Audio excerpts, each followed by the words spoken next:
आप देख रहे हैं एस न्यूज ग्लोबल, जहां खबरें नहीं बल्कि सच्चाई बोलती है। देश से लेकर विदेश तक, राजनीति से मनोरंजन तक, हर खबर, हर अपडेट सबसे तेज, सबसे भरोसेमंद। ये है आज की टॉप 24 ट्रेंडिंग खबरें सिर्फ एस न्यूज ग्लोबल पर। अगर आपको सच और तेज खबरें पसंद है तो चैनल को सब्सक्राइब करें, बेल आइकन दबाएं ताकि कोई बड़ी खबर आपसे छूट ना जाए। चलिए आज की टॉप ट्रेंडिंग खबर में नजर डालते हैं। बिहार पर चक्रवात मोंता का असर तेजी से बढ़ रहा है।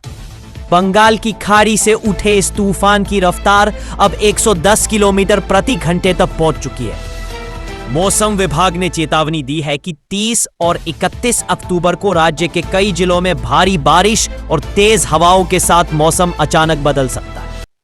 पटना, भागलपुर, गया और पूर्णिया में बिजली गिरने व पेड़ गिरने की घटनाओं के लिए अलर्ट जारी किया गया है। विशेषज्ञों का कहना है कि इस तूफान से तापमान में गिरावट आएगी और ठंड जल्दी दस्तक दे सकती है। प्रशासन ने तटीय इलाकों और नदी किनारे रहने वालों को सावधानी बरतने और जरूरत पड़ने पर सुरक्षित स्थानों पर जाने की सलाह दी है। साल 2025 के सबसे भयंकर तूफान का वीडियो अमेरिकी वायुसेना यूएस एयर फोर्स ने जारी किया है, जिसने पूरी दुनिया को हैरान कर दिया। इस वीडियो में देखा जा सकता है कि किस तरह तूफान ने समंदर में 300 किलोमीटर प्रति घंटे की रफ्तार से तबाही मचाई। विशाल लहरें और आसमान को चीरती बिजली के बीच एयरफोर्स के ड्रोन ने यह दुर्लभ दृश्य कैद किया। वैज्ञानिकों के अनुसार यह तूफान मोंथा से भी कई गुना शक्तिशाली था और इतिहास के सबसे खतरनाक तूफानों में से एक बन गया। केंद्र ने 8वां वेतन आयोग 8th पे कमीशन को मंजूरी दी। मोदी सरकार ने 8वें वेतन आयोग की शर्तों TOR को मंजूरी दी है। इससे 50 लाख से ज्यादा सरकारी कर्मचारियों और पेंशनधारकों को फायदा होगा। नया वेतन आयोग जुलाई 2026 तक अपनी रिपोर्ट देगा। इस फैसले से सरकारी बजट पर बड़ा असर पड़ेगा। आपका कवरेज एंगल, कर्मचारियों की जेब में कितना बढ़ेगा वेतन, इस पर ग्राफिकल एनालिसिस। प्रशांत किशोर पर चुनाव आयोग की नोटिस। चुनाव रणनीतिकार प्रशांत किशोर PK को आचार संहिता उल्लंघन मामले में नोटिस भेजा गया है। बताया जा रहा है कि उन्होंने सोशल मीडिया पर चुनाव से पहले प्रचारक बयान दिए। बिहार और झारखंड चुनावों के बीच ये मामला चर्चा में है। विपक्ष का आरोप, सरकार PK को टारगेट कर रही है। क्या PK दोबारा राजनीति में उतरेंगे, इस पर डिबेट या ओपिनियन शो। दिल्ली के एक होटल में देर रात पुलिस ने सेक्स रैकेट की सूचना पर छापा मारा। छापे के दौरान एक न्यूड लड़की घबराकर कमरे की खिड़की से भागने की कोशिश में नीचे गिर गई और गंभीर रूप से घायल हो गई। घायल युवती को तुरंत अस्पताल में भर्ती कराया गया, जहां उसकी हालत नाजुक बताई जा रही है। इस बीच उसका बॉयफ्रेंड और होटल का स्टाफ मौके से फरार हो गए। पुलिस उनकी तलाश में जुटी है। पुलिस ने होटल से कई आपत्तिजनक सामान बरामद किए हैं और मामले की जांच जारी है। हमास द्वारा कथित रूप से युद्ध विराम का उल्लंघन किए जाने के बाद प्रधानमंत्री बेंजामिन नेतन्याहू ने तुरंत और पावरफुल स्ट्राइक करने का आदेश दिया। इस घोषणा के तुरंत बाद इजरायली सेनाओं ने गाजा पर हवाई हमले शुरू किए। स्थानीय रिपोर्टों में हमलों में जानमाल के नुकसान की खबरें आई हैं। नेतन्याहू ने कहा कि यह कार्रवाई हमास की हालिया हरकतों और सीजफायर उल्लंघनों का जवाब है और सेना को तत्काल और शक्तिशाली प्रतिक्रिया देने को कहा गया है। यह कदम अमेरिका द्वारा मध्यस्थता से बनी नाजुक हथियारबंदी को संकट में डालता है और अंतर्राष्ट्रीय स्तर पर शांति संबंधी चिंताएं बढ़ गई हैं। मामला तेजी से संवेदनशील हो रहा है। सुरक्षा बल घटना स्थल पर कार्रवाई कर रहे हैं और अंतर्राष्ट्रीय समुदाय ने दोनों पक्षों से संयम बरतने की अपील की है। अमेरिका के पूर्व राष्ट्रपति डोनाल्ड ट्रंप ने रूस के साथ होने वाली अरबों डॉलर की डिफेंस डील से अचानक हाथ खींच लिए हैं। यह डील दोनों देशों के बीच रणनीतिक साझेदारी को मजबूत करने वाली मानी जा रही थी, लेकिन ट्रंप के फैसले से पुतिन को बड़ा झटका लगा है। रिपोर्ट्स के अनुसार ट्रंप ने इस सौदे को अमेरिका के हितों के खिलाफ बताते हुए इसे रद्द करने का आदेश दिया है। इस कदम से न केवल मॉस्को बल्कि यूरोपीय देशों में भी हलचल मच गई है, क्योंकि यह अंतर्राष्ट्रीय शक्ति संतुलन को प्रभावित कर सकता है। अब देखना होगा कि पुतिन इस झटके के बाद क्या जवाबी कदम उठाते, क्योंकि पूरी दुनिया की नजरें इस भू राजनीतिक टकराव पर टिकी है। केंद्र सरकार ने दिवाली से पहले लाखों केंद्रीय कर्मचारियों को बड़ा तोहफा दिया है। मोदी कैबिनेट ने नए प्रस्ताव को हरी झंडी दे दी है, जिससे कर्मचारियों के वेतन और भत्तों में बढ़ोतरी होगी।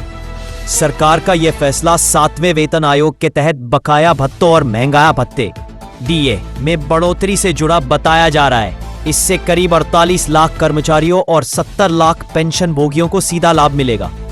वित्त मंत्रालय जल्द ही इस फैसले की अधिसूचना जारी करेगा, जिससे नवंबर की सैलरी में बढ़ा हुआ वेतन दिखाई देगा। दिल्ली में प्रदूषण कम करने के लिए किए गए क्लाउड सीडिंग ट्रायल को उम्मीद के मुताबिक सफलता नहीं मिली। आईआईटी कानपुर के निदेशक प्रोफेसर अभय करंदीकर ने बताया कि ट्रायल के दौरान बादलों की नमी और घनत्व पर्याप्त नहीं था, इसीलिए बारिश नहीं हो सकी। उन्होंने कहा कि क्लाउड सीडिंग तभी सफल होती है जब हवा में नमी का स्तर 60% से अधिक और बादलों की मोटाई पर्याप्त हो। इस बार मौसम की स्थिति और तापमान दोनों ही तकनीकी मानकों पर खरे नहीं उतरे, जिससे प्रक्रिया अधूरी रह गई। अब आईआईटी कानपुर और दिल्ली सरकार नवंबर में दोबारा ट्रायल करने की तैयारी कर रहे हैं, जब मौसम अनुकूल होने की संभावना है। गाजियाबाद में एक नाबालिग लड़की के साथ भीड़ द्वारा मारपीट का मामला सामने आया है। बताया जा रहा है कि लड़की ने सोशल मीडिया पर कहा था, गाय काटकर खाऊंगी, जिसके बाद लोगों में आक्रोश फैल गया। मामला बढ़ने पर भी मौके पर मौजूद पुलिसकर्मी तमाशबीन बने रहे और किसी ने बीच बचाव नहीं किया। वीडियो वायरल होने के बाद प्रशासन हरकत में आया और 4 लोगों को हिरासत में लिया गया।